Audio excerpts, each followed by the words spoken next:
At sa iba namang mga balita, isang poste naman sa kahabaan ng Emilio Aguinaldo Highway sa probinsya ng Cavite. Ang bigla na lang umupo mula sa pagkakatayo nito sa gilid ng kalsada. Nag-brown out yan. Nag-brown out. Oo.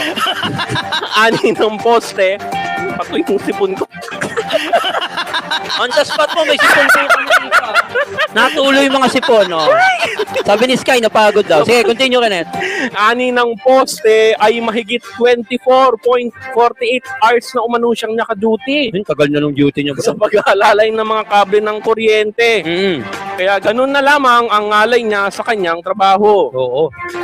Wala daw ibinibigay na kapalit na poste sa duty ang Meralco sa kanila. At underpaid pa nga raw umano ang mga ito sa kanilang binibigay na serbisyo. Plano na sa pala hype na yan. Okay. plano na sana niyang mag-resign bilang poste ng kuryente. Ngunit tinatakot siyang gagawing isang release ng tren kapag itinuloy ang pagre-retiro. Yan. Sabi naman. Paliwanag naman ng Meralco na well-ventilated naman ang kanilang mga poste sa naturang highway. Dahil sinigurado nilang sobrang taas sa mga ito para kahit sa katirikan ng araw ay nalalimagan pa rin ng hangin ng mga poste sa taas.